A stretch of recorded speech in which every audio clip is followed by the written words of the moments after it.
I sometimes find myself haunted by images from the distant past. Imagine over 10,000 bones, all belonging to the same species, discovered in a single place. It speaks of a sudden, overwhelming catastrophe, a mass drowning, triggered by a flood, claiming an entire herd. The Earth holds countless stories, doesn't it? Some are etched in stone, in the very bones of creatures long gone. Some of these fossils tell stories that go beyond science, tales of agony, of the struggle for survival, of endings both brutal and tragic. In southern Alberta, Canada, lies a place now known as the Drowning Cemetery. There, the Centrosaurus, a medium-sized herbivore from the late Cretaceous period, met its end some 76 million years ago.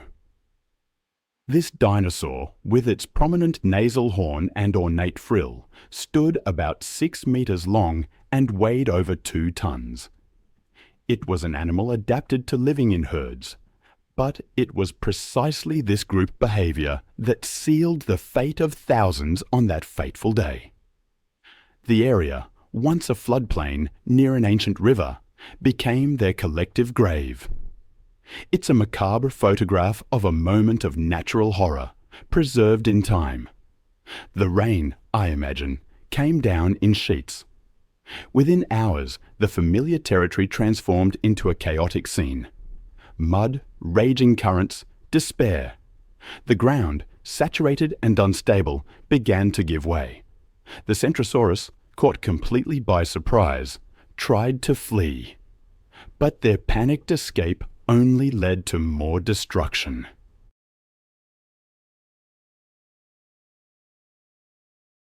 With 3 sharp horns and a protective bony frill, this giant herbivore was one of the last dinosaurs to inhabit the Earth before the mass extinction event about 66 million years ago. Among the many fossils discovered, one tells a particularly dark story, marked by pain, survival, and violence. In this specific fossil, what caught the attention of paleontologists was not just a well-preserved skull, but perforations located in vulnerable areas of the facial bone. These perforations, when analyzed, revealed a specific pattern, a curvature, a spacing between the marks, a depth compatible with only one living creature of that time, Tyrannosaurus Rex. The powerful jaws of this predator could exert a force of more than 5 tons, enough to crush bone and tear away entire chunks of flesh.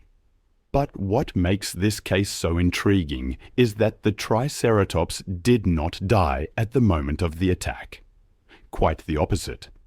The bone surrounding the perforations shows clear signs of irregular growth, a biological reaction to the body's attempt to heal, an inflamed type of bone callus, typical of infection.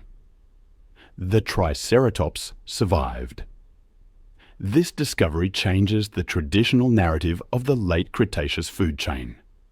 Instead of a simple predation scene, we are faced with a more complex drama. The attack, survival, infection, continuous pain, and finally a slow death. The skull becomes a witness not only to a brutal fight, but also to the resilience of a wounded animal struggling to carry on.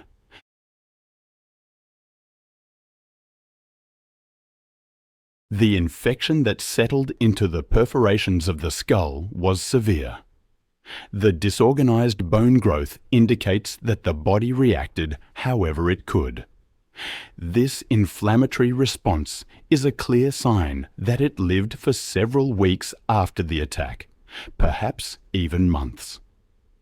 Every movement of the jaw, every bite of leaves or branches caused pain. Then there's the fossil known as the fighting dinosaurs. In the heart of the Gobi Desert, one of the most inhospitable regions on the planet, lies one of the most dramatic testimonies of the age of dinosaurs. A moment frozen more than 70 million years ago, where life and death became intertwined in a fierce dance. Protoceratops versus Velociraptor. Two names, two destinies sealed in a confrontation as brutal as it was intimate. On one side, Protoceratops, a medium-sized herbivore. I've always been struck by the image of the Velociraptor. Agile, intelligent, lethal claws. A weapon inspiring myths for decades. But a particular fossil reveals so much more than just a name or a shape. It reveals a precise instant of combat. I can almost see it. A velociraptor, leg raised, driving its killing claw into the neck of a protoceratops. The herbivore, in response, biting down hard on the attacker's arm with its powerful jaws. Both immobilized, locked in a final act of struggle. In this case, there was no victor, only mutual death. The sand, rich in minerals and compacted over time, became an extraordinary agent of preservation.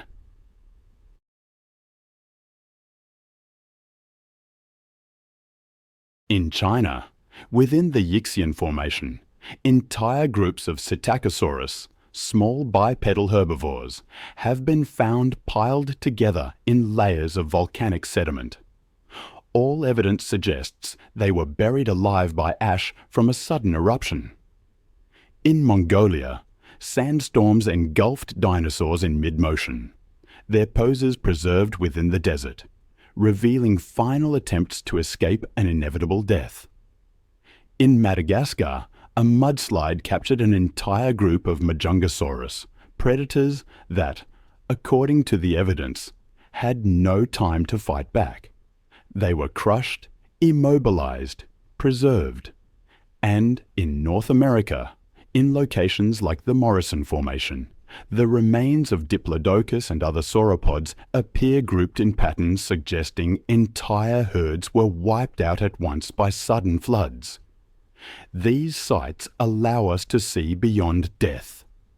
They show us how dinosaurs lived, how they organized themselves into herds, families, and social structures, and how even in groups they were vulnerable to the power of nature. Then there's the tragic tale of the Pachyrhinosaurus.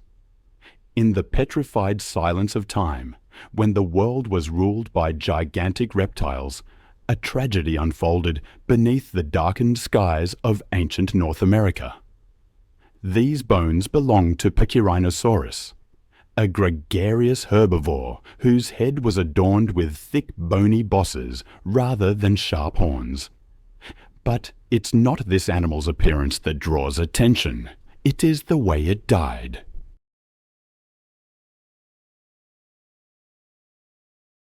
Imagine this feared predator, this force of nature that roamed South America over 70 million years ago. Carnotaurus, whose name means meat-eating bull, was one of the largest and most agile theropods of its time. But even kings have weaknesses, and sometimes a silent fossil tells a story that goes beyond strength and ferocity. This particular fossil revealed a mystery hidden in its jaw, a significant unhealed fracture. The break was clear, deep, and seemed to compromise the entire side of its mouth, affecting its ability to hunt, to feed, to survive. The paleontologists who examined the fossil immediately recognized the severity of the injury. It wasn't superficial. It was a severe rupture in the lower jawbone, a wound that would have caused extreme pain and made even basic movements difficult. But the real warning sign was the absence of any signs of healing. Usually, when an animal survives a fracture, the bone shows evidence of the healing process, new bone tissue, the formation of calluses. But in this fossil, there was none of that. The fracture was raw, as if it had occurred days, maybe even hours, before the animal's death. This led scientists to a grim hypothesis. The Carnotaurus died shortly after suffering the injury. And, if that's correct, the cause of death may have been even more cruel: starvation. Unable to fully open its jaw or apply the force needed to seize and kill prey. The injured Carnotaurus may have been condemned to waste away.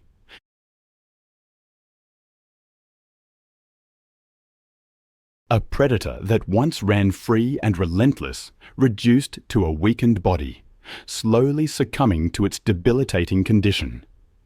Imagine the suffering. Every attempt to bite, every movement of the jaw sending waves of pain through its body.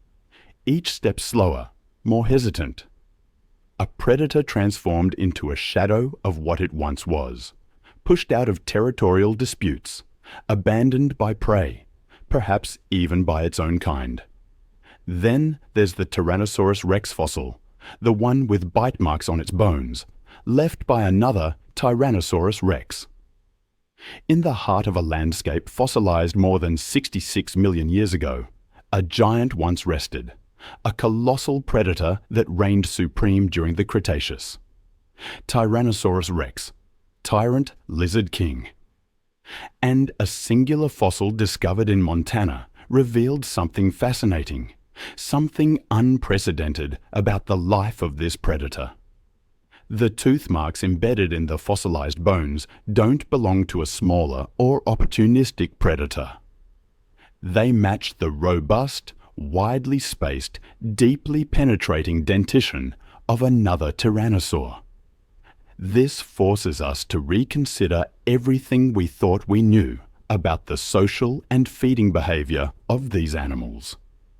Are we looking at evidence of cannibalism? A fierce territorial dispute between two giants? Or the remains of a meal where opportunity outweighed social restraint?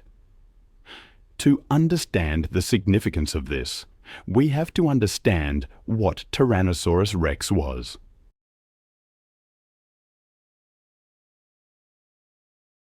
"13 meters in length, nearly 4 meters tall at the hips, with a jaw capable of exerting up to 6 tons of pres. It wasn't merely a predator, it was a bone crusher. Its banana-shaped teeth were capable of crushing not only I've always been fascinated by what teeth can tell us. Not just about an animal's diet, but about its life, its struggles, its very existence. Recently, fossil remains discovered in Montana have revealed something truly astonishing. The unmistakable signatures of tyrannosaur teeth marks on the bones of another tyrannosaur. These aren't superficial scratches, but deep, clear bite patterns that capture the moment one tyrannosaur pressed its teeth against the bone of another, tearing away flesh and fragmenting the carcass. It's like a time capsule, offering a glimpse into behaviors that theories alone could never fully describe. The obvious question, of course, is, was Tyrannosaurus Rex eating its own kind? And if so, why? The most widely accepted explanation is opportunistic cannibalism. In the harsh environments of the late Cretaceous period, food scarcity could have driven even the largest predators to feed off the bodies of their dead counterparts. We see this behavior in the animal kingdom today. Crocodiles, sharks, even bears may practice cannibalism when circumstances demand it. Why would it have been any different 66 million years ago?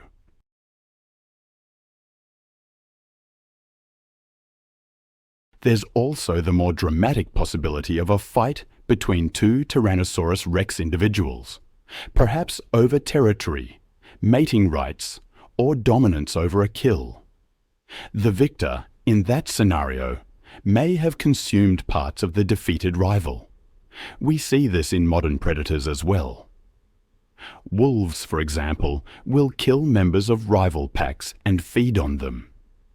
It paints a picture of Tyrannosaurus Rex as more than just a killing machine, but as an animal with complex social behaviours, where extreme competition could lead to cannibalism.